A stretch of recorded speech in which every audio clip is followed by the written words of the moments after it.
रवि जी सीहोर से। राधे राधे गुरुदेव, आपके चरणों में दंडवत प्रणाम। गुरुदेव, मेरा एक पुत्र है 13 वर्ष का। जब जब वह गलती करता है तो हम उसे सजा के रूप में 30 मिनट का नाम जप करने को बोलते हैं। ऐसा तो नहीं कि इस प्रकार करने से उसके मन में नाम के प्रति घृणा सी पैदा हो जाए कि डांट पड़ेगी तो नाम जप करना पड़ेगा? नहीं, अगर ये दंड है तो हम तो कहते हैं हमको तो जीवन भर यही दंड दिया जाए। प्रभु हमें जीवन भर यही दंड दे। जैसे आप अपने पुत्र को तो अपने स्वामी से कहते हैं कि हमें जीवन भर यही दंड दे कि हमें नाम ही केवल जपला पड़े ना। अगर नाम किसी भी तरह से भाव कुभाव अनख आलस हो, नाम जपत मंगल दिशा। हम तो धन्यवाद देते हैं आपके पिता होने का कि आप किसी भी बहाने से सच्चिदानंद प्रभु का नाम अपने पुत्र से लिवा रहे ना।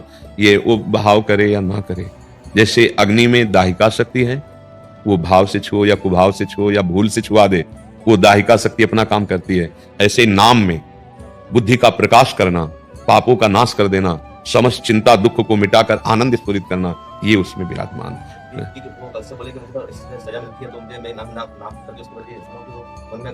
नहीं, नाम स्वयं सामर्थ्यशाली है, ऐसा आने नहीं देगा, ऐसा नहीं आने देगा, क्योंकि नाम सत्य वस्तु है ना। वो चाहे जैसे लिया जाए परम मंगल ही होता है। जी जी, मन में विचार ना आए नहीं, मन श्री कृष्ण चंद्रजू ही बने हुए हैं, इंद्रियाणम मनश्चास्मि। और जब वो नाम जप रहा, आपका भाव है कि उसका मंगल हो, इससे वो गलतियों पर ना जाए, तो भगवान का जो नाम है वो चिंतामणि है। आप जो चिंतन कर रहे हैं वो प्रभाव वहां काम करेगा। ऐसा नहीं कि विरोधी भाव उसके अंदर आ जाएगा। भगवान नाम प्रतिकूल चिंतन का नाश करता है, नास्तिकता का नाश करता है, संशयों का नाश करता है, और एक अद्भुत पथ प्रदर्शक है। जैसे अपने लोग नाम मार्ग में चले तो अब हर समय तो कोई हमें है नहीं कि बताए, तो वो नाम पथ प्रदर्शक है, वो हमें रास्ता बताता है सत्य का। ऐसे चलो, ऐसे चलो, ऐसे चलो। ये तो बहुत मंगलमय बात है। वैसे भी हमने कई बार एकांतिक में प्रार्थना की कि जो माता पिता हैं, प्यार दुलार से भी कि आपकी जो पसंद है वो हम आपको खिलाएंगे, बुलाएंगे। आप एक माला नाम जप करो, आप 15 मिनट राधा राधा राधा राधा बोलो। बच्चे हैं, उनके अंदर संस्कार पड़ जाएंगे और ये संस्कार उनके जीवन को पावन कर देंगे। देखो, अपने जन्मभूमि में जब संत जन आते थे ना, तो चरण धोने की सेवा दी जाती है। थाल ला, लोटा ला, तुरंत कुआं से पानी, बड़े जनों ने ऐसा, चल स्वामी जी के चरण धो। वो चरण धोना, चरणामृत पीना, माथे पे चरणामृत धारण करना, और जब वो बोल रहे हैं बैठ, तब उसका प्रभाव पड़ा कि ये भगवत मार्ग मिला। और माता पिता अगर भक्त ना होते, संत सेवी ना होते, तो संस्कार ही नहीं पड़ते। उस संस्कारों को वहां सृजन किया गया। देखो, गर्भ में भी संस्कार जब पड़ जाते हैं बच्चे के, अभिमन्यु जी के अंदर जो चक्रव्यूह रचना तोड़ने का आया, वो गर्भ में नहीं आया। प्रहलाद जी के अंदर 5 वर्ष में जो सिद्ध महापुरुषों की स्थिति आई, वो गर्भस्थ शिशु को नारद जी ने पक्का कर दिया। कयाधु जी के गर्भ में थे, नारद जी ने अपने आश्रम ले गए। जब देवराज इंद्र को पता चला तपस्या में है, तो उन्होंने सोचा कि इनकी संतानों का नाश कर दें। तो वहां गए तो जो बड़े थे वो तो भाग चुके थे। अब एक कयाधु जी थी जो गर्भवती थी, तो देवराज इंद्र को बंदी बना के ले जा रहे थे और कह रहे थे जब इसका बच्चा होगा, क्योंकि हिरण्यकश्यप का बच्चा होगा तो राक्षसी, उसको मैं मारूंगा, देव विरोधी होगा। तो नारद जी रास्ते में मिले, देवराज इंद्र से कहा कहां जा रहे हैं इनको लेके? बोले इनको लेकर मैं स्वर्ग जा रहा हूँ, समय पर जब इनका बच्चा होगा तो उसका वध करूंगा, क्योंकि वो हिरण्यकश्यप का। अरे बोले तुम्हारी क्या सामर्थ्य, काल की भी ताकत नहीं जो गर्भ में बालक उसको मार सके। जानते हो वो भगवान का पार्षद है, छोड़ो इसे, परिक्रमा करो, प्रणाम करो इसको, क्योंकि इसके गर्भ में भक्त विराजमान है। और अपने आश्रम ले गए और ऐसा महाभागवत धर्म का उपदेश किया मां को, और लक्ष्य किया गर्भ को, तो गर्भस्थ शिशु महाभागवत पैदा हुआ। प्रहलाद जी सब भक्तों में सर्वश्रेष्ठ नाम पहले लिया है। प्रहलाद, नारद, पराशर, पुंडरीक, व्यास, अंबरीश, शुक, शौनक, भीष्म, दालव्यान।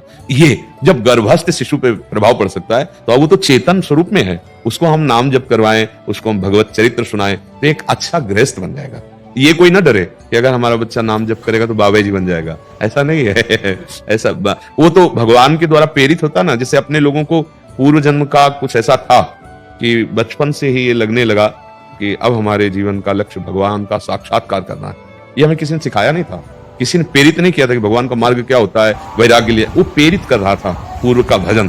तो 13 वर्ष की अवस्था में 9th पढ़ने के बाद ही बस संसार से एकदम उदासीनता, अकेले जीवन व्यतीत हुआ। अकेले गुरु मंत्र लेने के बाद बस गंगा का किनारा, हरिद्वार में अंदर नहीं गए, बाहर से, और काशी, भाई इतनी हमारा यही रोड था, पूरा जीवन उसी में व्यतीत करना, जो प्रारब्ध मिल जाए। तो जैसे हम बच्चों को नाम जप कराते हैं या भगवत लीला सुनाते हैं, तो ये न डरे कि बाबा जी बन जाएंगे, ऐसे नहीं। एक से एक महाभागवत जन, अगर बच्चे को नाम जपाते तो आप भी तो जपते होंगे, तो फिर आप बाबा जी बन गए क्या? ऐसे हम सब गृहस्थों को बताना चाहते हैं कि वो ये ना डरे कि बच्चा नाम जपने लगा तो मतलब उसका विरोध शुरू कर देते हैं। नहीं, देखो असलियत में बात समझो। अभी हम पीछे वाले बैच में यही बताया था कि हम मोक्ष पदवी प्राप्त करें या भगवान को प्राप्त करें, छोड़ो ये बातें, हम जीने लायक हो जाएं। हम लोगों की बुद्धि इतनी भ्रष्ट होती जा रही है कि हमारे घर के पूज्य संबंध जो विश्वसनीय है उन्हीं में जहर घुल रहा है। आप देखो ना, परिवार में पति पत्नी का संबंध कितना समर्पित संबंध अविश्वसनीय हो रहा है। माता पितृ पुत्र परिवार कितना अविश्वसनीय हो रहा है। असंतुष्टता फैल रही है, एक दूसरे के प्रति अविश्वास फैल रहा है और ऐसे आचरण बन रहे हैं। क्यों? क्योंकि आपने मान लिया धन में सुख है, भोगों में सुख है, शरीर में सुख है, इंद्रियों के भोगों में सुख है। अच्छा, इंद्रियों को छूट दे दिया, धर्माचरण में चली गई, अब वो अपवित्र हृदय हो गया, निर्णायक भ्रष्ट हो गया। बुद्धि निर्णायक है, वो भ्रष्ट हो गई। अब बुद्धि भ्रष्ट हो गई तो आप बस कैसे सुख मिले कहीं भी ये नहीं दिखता, धर्म क्या है अधर्म क्या है, ये मेरे द्वारा पोषित हैं कि इनका शोषण करना चाहिए कि नहीं, कुछ नहीं ज्ञान रह जाता। पशु और उसमें कोई अंतर नहीं रह जाता। उस पशुता का नाश करने के लिए सत्संग आवश्यक है, नाम जप आवश्यक है। अगर ये जीवन में नहीं हुआ तो आपका जीवन सुखमय नहीं होगा। ऐसे आचरण बन जाएंगे कि फंसोगे, कानून में फंसोगे। अगर कानून से बच गए, मान लो नहीं प्रकाशित हुआ, तो तुम्हारा मन तुम्हें ऐसा दंड देगा जो कानून भी नहीं दे सकता। तुम्हारा मन हर समय तुम्हें जलाएगा, डिप्रेशन में भयावह स्थिति पर अचानक कल्पना, कोई भय नहीं, बस जलोगे। और ज्यादा पाप बन गया तो तुम्हारा मन ही तुम्हारे हाथ से तुमको जहर खवा देगा, तुम्हारे हाथ से तुमको मृत्यु दंड दिला देगा। बहुत पाप कर्म कभी किसी को बख्शता नहीं, वो बहुत सुरक्षित पीछे पड़ा रहता है, अवसर पा करके वो नष्ट कर। इसीलिए सबसे प्रार्थना, बुद्धि को शुद्ध केवल भगवान नाम से किया जा सकता है। बुद्धि को पवित्र करने का एक ही साबुन है, नाम, प्रभु का नाम। राधा राधा राधा, हरि हरि, कृष्ण कृष्ण, राम राम, जो तुम्हें प्रिय हो वो नाम जप करो। नाम जपत मंगल दिस दस हो। जरा सी बात सहन नहीं होती, गुस्सा आ जाता है, पूज्य जनों का अपमान कर देते हैं, नहीं कर। माता पिता ऐसे, कई ऐसे माता पिता मिले, मेरे पुत्र ने मुझे मारा, सब कुछ छीन लिया और निकाल दिया। तब लगता है कितना बड़ा दुर्भाग्य पैदा कर रहा है वो। ये नहीं जान रहा कि मैं अपने आगे की उन्नति का, सुख का, संपत्ति का नाश कर रहा हूं। जहां इनका शाप लागू होगा, इनका पाप लागू होगा तुम्हारे ऊपर, तो वही दुर्दशा के साथ तुम्हारा जीवन होगा, अशांत जीवन। इससे बचने के लिए नाम दे। ये तो बड़ा मतलब प्रशंसनीय विषय है। नवीन कोमल पवित्र हृदय में ही नाम रूपी बीज डाल दिया। वही पिता धन्य है, वही माता धन्य है, वही गुरु धन्य है, वही रिश्ता धन्य है। भगवान ऋषभदेव जी श्रीमद् भागवत में, जो अपने रिश्ते पवित्र संबंधों को सत मार्ग का प्रतीक बनावे। गृहस्थ में सत भाव से चला जाता है, तब वो गृहस्थ नहीं, वो मुनि की तरह जीवन बीते। हम सब ऋषियों की संतान हैं, जितने हैं सबके मूल में ऋषि ही हैं।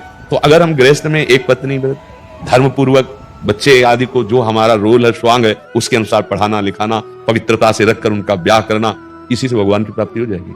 नाम जप कर रहे हो, भगवद आश्रित हो, तो ये गृहस्थ धर्म, जो हमें माला निरंतर जपने से फल मिलेगा, वो तुम्हें हल चलाने से, व्यापार करने से, नौकरी करने से वैसे ही मिलेगा, पर उसे तुम भगवान के लिए करो और धर्म के अनुसार करो और नाम जप चलता रहे, बढ़िया काम बन जाएगा। ये तो बहुत बढ़िया जीवन का लाभ। हम यही सब माता पिता से चाहते हैं कि 5 मिनट ही सही, अगर 24 घंटे में 5 मिनट के आप संस्कार डाल दोगे तो आगे चलकर वो आपको सुख देने वाले और बड़े विवेकवान बनेंगे।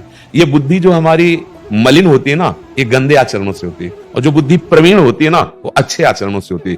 नाम जापक बड़ा हिंसक और चोर, जब नाम जप किया तो ब्रह्म ऋषि पदवी पे पहुंचा दिया। भगवान के अवतार होने के पहले ही पूरी लीला चरित्र को लिख दिया संस्कृत से।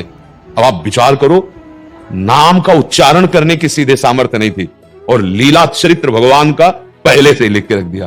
कितनी बुद्धि प्रवीण हो गई, ब्रह्ममयी बुद्धि हो गई नाम जापक की। इसलिए नाम, निरंतर नाम।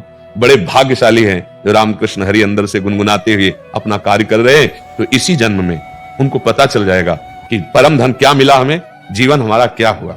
हर दुख से लड़ने की, हर विकार को परास्त करने की सामर्थ्य नाम में है। नाम में जितना नाम बल बढ़ाओगे उतने ही आनंद में डूब। सच्चा पिता वही जो नाम रूपी संपत्ति अपने पुत्र को दे दे। ये सब बाहरी है, तो भगवान का आश्रय लेकर नाम जप करते हुए उतर संसार में, बस वो जीत जाएगा, जीत जाएगा। धन्य है वो माता पिता जो भगवत मार्ग में अपने बच्चों को लगाते हैं।